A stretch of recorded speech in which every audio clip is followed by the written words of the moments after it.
Interpersonal communication is something we've all had to learn to use or participate in given its presence within our everyday today lives. So, take for example our use of interpersonal communication just to get this project done. So, in chapter 6, it's about interpersonal communication processes. However, section 6.1 between Andrew and I particularly discusses the principles of interpersonal communication. So today we will define interpersonal communication, discuss its functional aspects, and discuss the cultural aspects it involves. So, interpersonal communication is defined as the process of exchanging messages between people whose lives mutually influence one another in relation to social and cultural norms. This highlights that it involves two or more people who are interdependent to some degree and are building a unique bond within their cultural and social context to which they both belong. So, such as a friend, a family member, a significant other, or in this case, classmates. And we all go to SFSU. So, therefore, a store clerk you might be exchanging some words with wouldn't really classify as interpersonal communication, as you're not really influencing each other in any significant ways. So, interpersonal communication has many real-world implications for us, such as our evolution and our psychological and physical health. In fact, prolonged isolation has been known to cause severe damage in humans. For example, the cases of abandoned and neglected children that have had to rely on their animalistic instinct and have suffered psychological and physical trauma as a result of this isolation. Another example of this is solitary confinement, which has now become an ethical dilemma in many countries. Now we will discuss the functional aspects of interpersonal communication. We have different needs that are met through our various relationships, whether we ask ourselves this subconsciously or not. We often ask ourselves, what can this relationship do for me? So, in order to understand how our relationships achieve strategic functions, we will look at instrumental goals, relationship maintenance goals, and self-presentation goals. So, instrumental goals involve gaining compliance or information we need or asking for support. So, this can be helping your friend move this weekend or asking your friend for help to move this weekend. You ask your coworker to remind you to balance your cash register to the end of your shift, or you console your roommate after he's lost his job. So, rational goals, striving to maintain a positive relationship, involve engaging in a relationship maintenance communication in order to have long-lasting good relationships. So, some examples of communicating for relationship maintenance goals follow as you organizing a party for your coworker or a get-together. You might make breakfast with your mom, or you might message or post a message on your distant friends' social media. Another form of this is DTR talk, which is defining the relationship talk, where you might test the waters and say a sentence like, I'm glad I'm with you and no one else, and your significant other might agree or disagree with you, depending on their answer. So, we also pursue self-presentation goals, which we adapt our communication in order to be perceived in particular ways. So, an example of this might be your boss complaining about software and you stepping in and presenting yourself as competent, or you might just have moved in with your roommate and you let them pick out which part of the room they want to do whatever they will first with, and you're presenting yourself as friendly or kind. Or you might say you don't know in response to a professor's question, even though you might have a clue about it, but you might want to present yourself as aloof for whatever reason. And now Andrew will take over to discuss the cultural aspects of interpersonal communication. So Camila just discussed the principles of interpersonal communication process and how it involves us all to work together efficiently. I will discuss the cultural aspects of interpersonal communication and how this affects our relationship with people outside our customs. The first topic I'll be talking about is relationship cultures, which are the climates established through interpersonal communication that are unique to the relationship partners that are based on larger cultural and social norms. These relationship cultures help us navigate society in larger scale, which also show in the inner workings of our previous relationships, also known as relationships meta. We use storytelling as a way to connect and bond with other people, and as the social creatures we humans are, we encounter new people that we try testing our compatibility with through these stories, and oftentimes we retreat to the people we share common stories with. After an extended amount of time, we start to use personal idioms which are unique to certain relationships, and they create a sense of belonging due to the inside meaning shared by the relationship partners. Researchers have commonly found that personal idioms are commonly used by the following: activities, labels for others, requests, and sexual references. Relationship cultures and rules help with the daily function of any connection. These rules help create boundaries and structures for interacting with people and communicating with larger groups. Now McKenna will be talking about conflict and interpersonal communication. My name is McKenna, and you guys just heard from Andrew and Camilla about the principles of interpersonal communication. Now, Kylie, Tone, and I will be talking about conflict in interpersonal conversation. We all have conflicts with people in our life, whether that was 3 months ago with our parents, at home while trying to gain freedom or other things, or more recent in new situations like roommates. It's always hard going from living at home, having a routine, living with the same people, to now living with people you just met and having to change your ways to accommodate to everyone. Interpersonal conflict is disagreements that become verbal because of different viewpoints. The most important thing when it comes to conflict is not the conflict itself, but how it is handled. If conflict is not resolved the proper way, it can lead to anger, people remaining mad, and even sometimes violence. Different ways to deal with conflict is avoiding physical confrontation or verbal confrontation. Figuring out communication skills will definitely help you solve these differences a lot easier. There are 3 conflict strategies, and that is avoid, address, or resolve. What a lot of people don't realize is we handle conflict very similarly to how our parents handle conflict. If your parents, guardians, or people you lived with yell, argue in front of everyone, that's more likely how you are going to handle your conflict with your siblings or friends. But if you have parents or family members who, when conflict arises, they talk about it personally, then you're more likely to use that technique for yourself. The way you approach conflict is very, very important when it comes to how it will be resolved. There are 2 ways of looking at it. One way to look at it is you versus them. This happens a lot in relationships. The problem arises and it's always you against your other person, not you against the problem. This is a winning mindset, and all you're trying to do there is win. It doesn't matter what the conflict is, but you want to be right. The other side is both of you versus the problem, which is a healthier way to deal with conflict, as you are both working together to fix the problem. There are 5 strategies to solving conflict, and those are competing, avoiding, accommodating, compromising, and collaborating.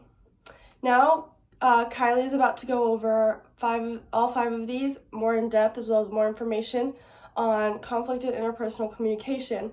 But next time you're in a conflict arises, think before you speak, because the way you handle it can make a big impact on how it is resolved. McKenna just discussed the basis of what conflict is. She also quickly introduced 5 ways that people typically try to solve conflict.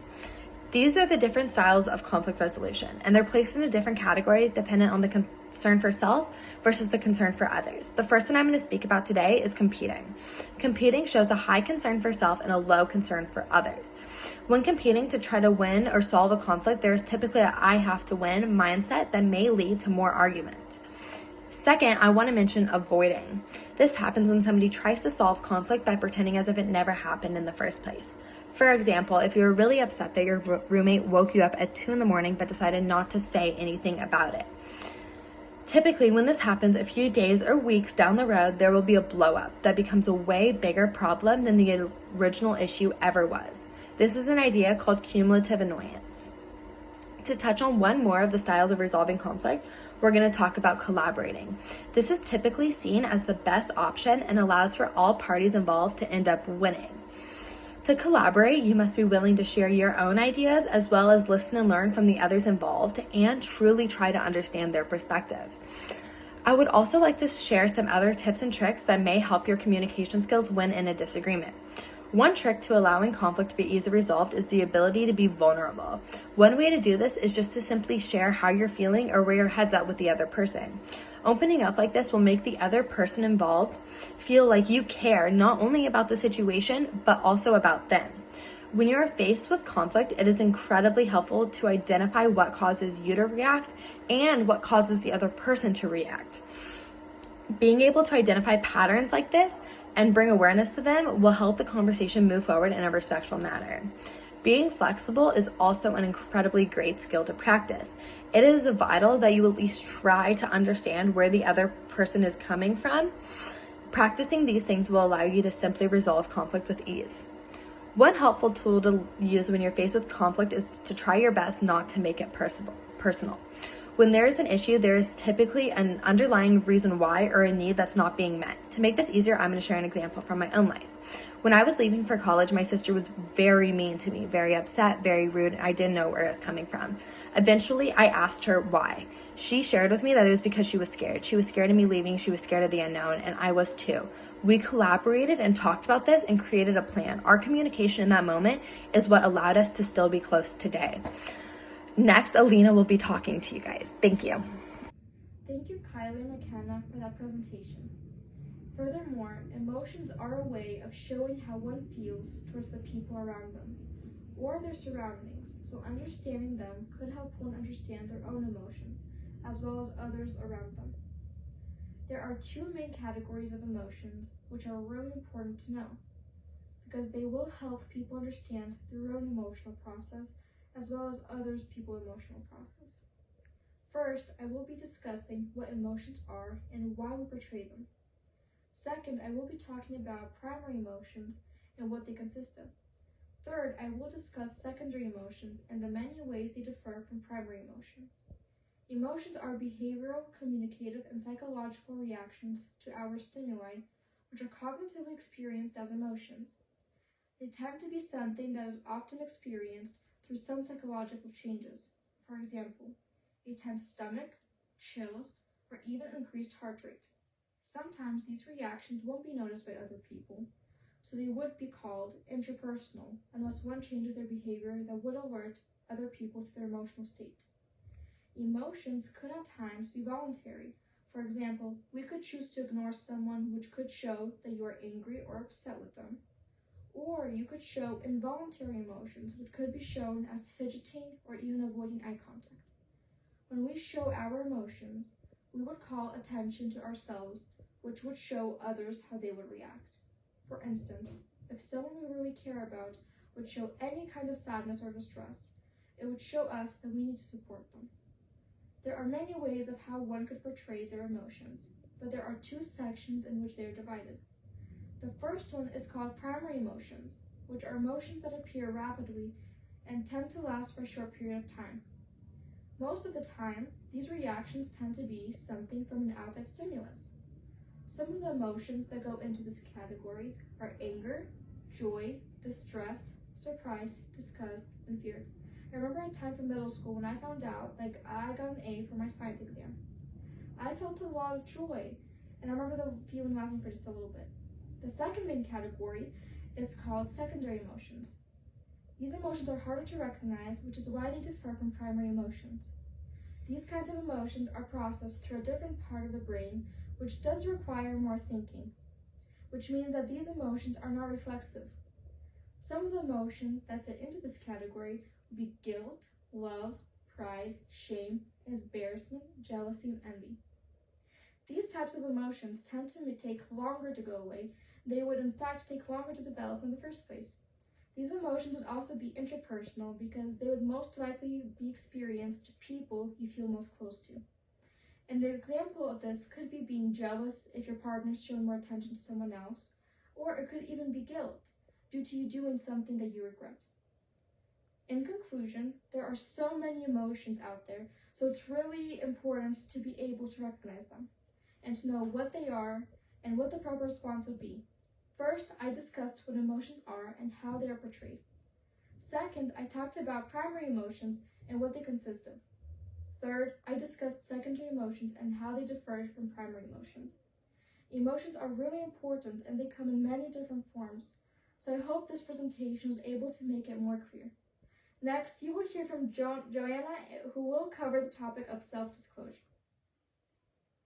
Moving on, imagine yourself walking down the street or even talking to a friend. Imagine the clothes that they're wearing. Sometimes it could have a school, an artist, or even a sports team on it. And this is all parts of self-disclosure. Self-disclosure can be both verbal and nonverbal, and it's just a way to gather information on someone. Another example of self-disclosure is by asking questions. For example, on our first day of school, we all probably ask each other what our major is and just general information on ourselves and our likes. Even though this might seem like a straightforward and simple idea, it's actually not, and it has a lot of theories on it, such as the social comparison theory and the Johard window theory. The social comparison theory is the way we evaluate ourselves based on others. For example, you come to find out that you did better on a test than someone else. This information is a way to feel better about ourselves and superior to them with self-validation. This whole theory is how we disclose certain things to lead to our self-validation. The Johard window theory is usually shown on a window diagram and is a way to understand the open, hidden, blind, and unknown parts of ourselves. The open parts are usually things that you and others know, such as the first example I gave with the clothing. The hidden part are things that we're aware of but others aren't. This generally focuses on personal things, such as things that may be too vulnerable to share with others, or just something that we stray away from because of judgment. The blind side is things that you don't know about yourself, but others know about you. With this one has to do a lot with how people perceive you. For example, you could be a stubborn person, but it's not something you see about yourself.